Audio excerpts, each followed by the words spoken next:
दुख का कारण, आर्य सत्य का दूसरा चरण। बुद्ध ने कहा कि जीवन में दुख है और यह कोई रहस्य नहीं है, लेकिन यह जानना अधिक महत्वपूर्ण है कि दुख आता क्यों है, इसका कारण क्या है, क्यों मनुष्य दुखी होता है। यही प्रश्न दूसरा आर्य सत्य उठाता है, जिसे कहा गया है दुख समुदय आर्य सत्य। समुदय का अर्थ है उत्पत्ति या उद्भव, अर्थात यह सत्य दुख की उत्पत्ति का कारण बताता है। गौतम बुद्ध ने बताया कि दुख का मूल कारण है तृष्णा।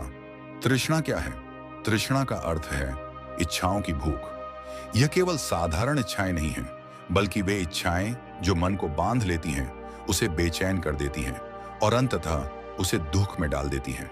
बुद्ध ने कहा कि जब हम किसी वस्तु, व्यक्ति या स्थिति से बंध जाते हैं और उसे पाने, बनाए रखने या उससे छुटकारा पाने की तीव्र इच्छा करते हैं, तो यही तृष्णा दुख का कारण बनती है। तृष्णा कई रूपों में हमारे जीवन में मौजूद रहती है। कोई व्यक्ति धन की तृष्णा करता है, कोई प्रेम की, कोई यश की, कोई दीर्घायु की। कोई व्यक्ति किसी रिश्ते को पाने की तृष्णा करता है, तो कोई किसी से दूरी की इच्छा रखता है। ये सभी इच्छाएं मन को बांध लेती हैं। जब ये इच्छाएं पूरी नहीं होती, तो मन टूटता है, बेचैन होता है, क्रोधित होता है, और यही दुख है। 3 प्रकार की तृष्णा। बुद्ध ने तृष्णा को 3 भागों में बांटा। 1. काम तृष्णा। यह इंद्रिय सुखों की इच्छा है, जैसे स्वादिष्ट भोजन, सुंदर वस्त्र, आकर्षक दृश्य, सुखद आवाजें, नरम स्पर्श, यौन सुख आदि।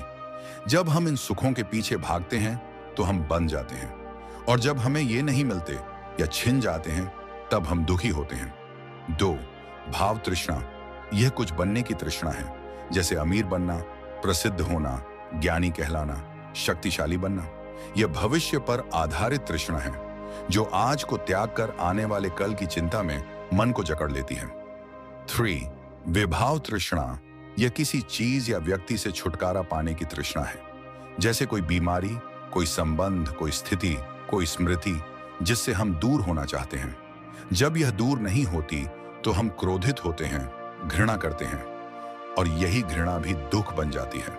तृष्णा और अज्ञान का संबंध। बुद्ध ने तृष्णा के मूल में एक और चीज को बताया, अविद्या यानी अज्ञान। हम वस्तुओं को जैसा है वैसा नहीं समझते, हम उन्हें स्थायी समझ लेते हैं।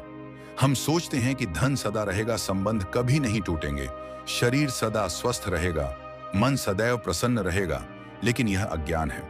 जब वास्तविकता इसके विरुद्ध होती है तो हमें दुख होता है। यह अज्ञान ही तृष्णा को जन्म देता है, और तृष्णा दुख को। दुख का चक्र, प्रतीत्य समुत्पाद। बुद्ध ने एक सिद्धांत दिया जिसे कहा जाता है प्रतीत्य समुत्पाद। इसका अर्थ है सापेक्षिक उत्पत्ति। इस सिद्धांत के अनुसार सभी चीजें एक दूसरे पर निर्भर होती हैं। दुख भी एक चक्र के रूप में जन्म लेता है।